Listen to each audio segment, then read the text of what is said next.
Next நம்ம வந்திருக்க இடம் தனுஷ்கோடி. நாட் தனுஷ்கோடி, இது தனுஷ்கோடி. இந்த தனுஷ்கோடி வந்து அந்த செல்வநாராயணர் கோயில் பார்த்தோம்ல, அதுக்கு நெக்ஸ்ட்டு உள்ள அந்த அக்காத்தங்கை குளத்துலேருந்து ஒரு 1.5 கிலோமீட்டர்ஸ் தான், அதுக்கும் உள்ளதாக இருக்கும். ஜஸ்ட்டு நம்ம பை வாக் கூட இங்கே ரீச் பண்ணிட முடியும். ரொம்ப ஏத்தமாலாம் இல்லை, ரோடும் நல்லாவே இருந்தது. வர வழியிலேயே நிறைய மண்டபம், அப்புறம் ஒரு சில தெப்பக்குளம் இதெல்லாமும் பார்க்க முடிஞ்சுது. இது வந்துட்டு ஒரு பார்க்குன்னு சொல்லிட்டு தான் அங்கே இருக்கிறவங்க சொல்கிறாங்க. அண்ட் நம்ம சாட்ஜி பிரியாணிட்ட கேட்டாலும் இது ஒரு பார்க்குன்னு தான் சொல்கிறாப்புல. ஆனால் வந்து இது வந்து ஒரு அன்ஃபினிஷ்டு பில்டிங் மாதிரி தான் இருந்தது. அங்கே இருக்கிற அக்சஸ்லாமும் எந்த நேம் போர்டும் இல்லை, எந்த ஒரு இன்ஃபர்மேஷனும் அங்கே இல்லை. அந்த மாதிரி தான் இருந்தது. ஃபுல் அண்ட் ஃபுல் கூழாங்கற்கள், மார்பிள்ஸு, இந்த மொசைக் பீசஸ்ஸு இதை வச்சு ரொம்ப அழகாக கட்டியிருக்காங்க. பட் அது என்னன்னே கண்டுபிடிக்க முடியல, அந்த மாதிரி தான் இருந்தது. ரொம்ப டிஃப்ரெண்ட்டாக இருந்தது. எனக்கு கொஞ்சம் தூரம் அப்படி பார்த்துட்டு ஒரே மாதிரியே 3 செக்மெண்ட்டாக பிரித்து பண்ணியிருந்தாங்க. பார்க்குறதுக்கு கொஞ்சம் வந்து லைட்டாக சமாதி மாதிரி தான் எனக்கு தெரிஞ்சுது. பட் அதனால் அப்படியே பார்த்துட்டே இருக்கும்போது ஒரு வேலை இருக்குமோ அப்படின்னு சொல்லிட்டு நான் குடுகுடுன்னு ஓடி வந்துட்டேன். இங்கே ஒரு தெப்பக்குளம் இருந்தது. அது வந்து வேத புஷ்கரணி அப்படின்னு சொல்லிட்டு சொல்கிறாங்க. அது பக்கத்துலேயே ஒரு குட்டி கோயில் இருந்தது.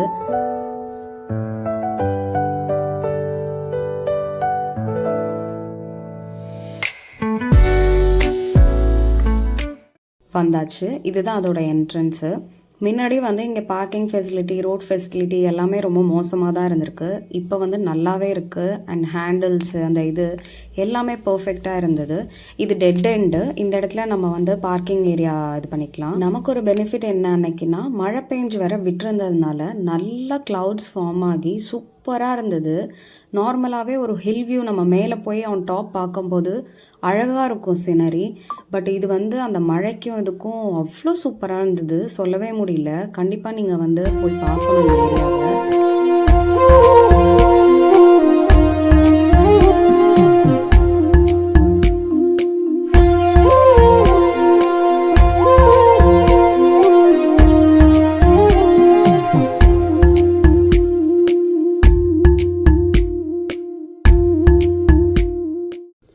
சரியான காற்று, அதுவும் மலை மேலே வேற, உச்சினே சொல்லலாம்.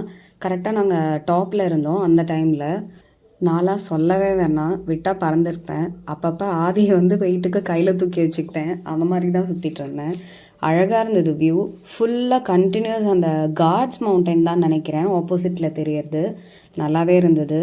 நெக்ஸ்ட் மழை வரத்துக்குள்ளே பார்த்துட்டு கிளம்பிடலான்னு அடுத்ததுக்கு போயிட்டோம். இப்போ நம்ம கரெக்டாக மிட்ல இருக்கோம். இப்போ நம்ம ஆப்போசிட் சைட் கீழே இறங்க போகிறோம். இறங்கினா அங்கே கீழே வந்து ஒரு கோயில் இருந்தது.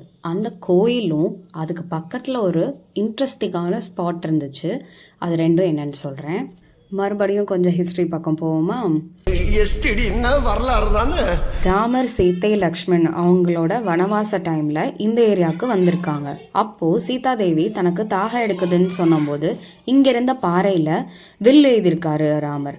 அப்ப இங்கிருந்து சுனைநீர் வெளில வந்ததாகவும் இதுவரைக்குமே அது வத்தாம அப்படியே இருக்கிறதாகவும் சொல்றாங்க. இந்த கோயில்ல ராமர், சீத்தை, லக்ஷ்மணன் அவங்களோட சிலை இருக்கு. அதே மாதிரி அவங்க வந்துட்டு போன தடயமா பாதச்சுவடு இங்கே இருக்கிறதா நம்புகிறாங்க, அதை வழிபடுறாங்க. கொஞ்சம் தூரத்தில் ஒரு ரிவர் இருக்குது. ஆனால் இங்கே வந்து நீர்வீழ்ச்சியோ வேறு எந்த வாட்டர் ரிசோர்ஸும் இல்லை. பட் இங்கேருந்து எப்படி தண்ணி வந்தது, இந்த தண்ணி எப்படி வத்தாமல் இருக்குது, கொஞ்சம் மிராக்கிளாக தான் இருக்குது இந்த ஸ்டோரி. மறுபடியும் நம்ம ஃபஸ்ட்டு ஏறி வந்த மாதிரி ரிட்டன் வர வேண்டியதுதான். அவ்வளோதான் இந்த இடம்.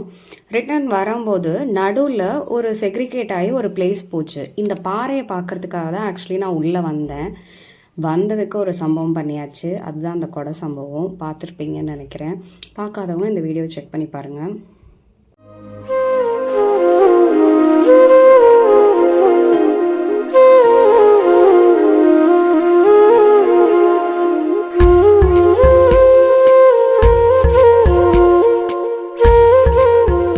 அடுத்து நம்ம யோக நரசிம்மர் கோயிலுக்கு போகலாம் வாங்க. இப்போ நம்ம வந்த வழியாகவே திரும்ப வந்தோம்னா செல்வநாராயணர் கோயில் வந்துடுவோம். அங்கிருந்து யோக நரசிம்மர் கோயிலுக்கு மேப்பில் போட்டு வர வேண்டியது தான். ஒரு 1.5 கிலோமீட்டர்ஸ் வரும். இந்த சத்திரம் தான் அன்னதானம் ப்ரொவைட் பண்ணுற சத்திரம். லஞ்ச் வந்து 12:30 to 2:30 வரைக்கும் பண்ணுறாங்க.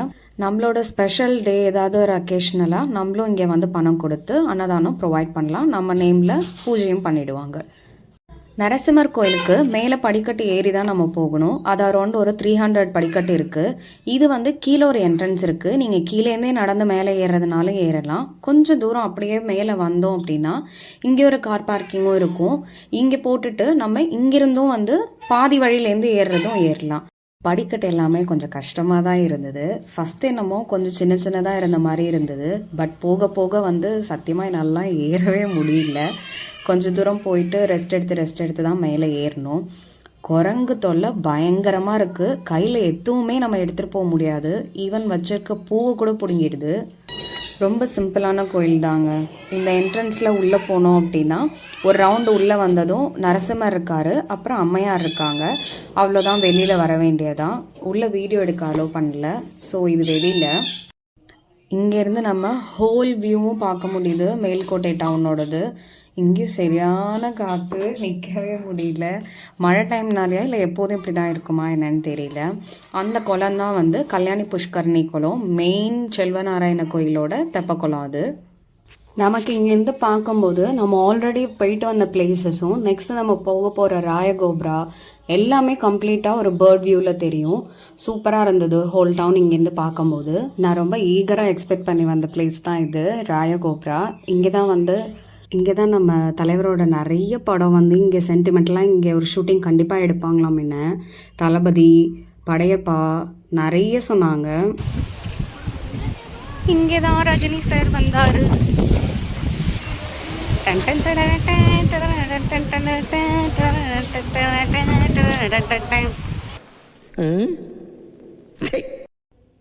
இந்த மண்டபம் வந்து விஜயநகர் கிங்டமில் ஸ்டார்ட் பண்ணதாகவும் நிதி நெருக்கடியின் நிலைமையில் அவங்க வந்து இதை அதுக்கப்புறம் கட்டலை, அதை வந்து ஃபர்தராக டெவலப் பண்ணல அப்படின்ற மாதிரி சொல்கிறாங்க. நம்ம மாமல்லபுரத்தில் இருக்கிற மாதிரியே அந்த மாதிரி ஸ்கல்ப்சர்ஸ் அதோட ஃபார்மேட்லேயும் இங்கேயும் இருக்கிற மாதிரி இருக்குது இந்த மண்டபம். ஆல்ரெடி ட்ரெஸ்லிங் ஸ்டார்ட் ஆனதுனால நாங்கள் மேலே போய் பார்க்கல. அதுவும் இல்லாமல் அது சன்செட் டைமில் பார்த்தா இன்னும் பெட்டராக இருக்கும்னு சொன்னாங்க. ஸோ அகெயின் வரலாம் அப்படின்னு சொல்லிட்டு நாங்கள் போகல. மணிரத்னம் சார் மூவிஸும் சில ஷூட்டிங் இங்கே தானே நடந்திருக்கு. நன்னாரே சாங் கூட இங்கே தான்.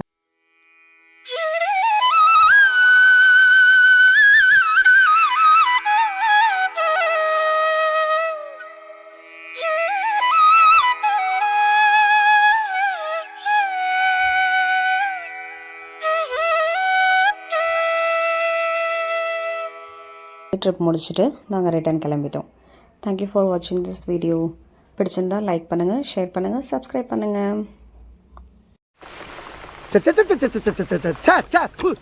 கர்ம கர்ம நேரம் பார்த்தாலும் நொச நொசன பேஞ்ச மணியுமா இருக்கே அந்த மானம் கெட்ட மழை. ஒரு பேயிற மழை ராத்திரி நேரத்தில் மனுஷ மக்கள் தூங்குனதுக்கு பின்னால பெஞ்சாவில் சந்தோஷமா இருக்கும்.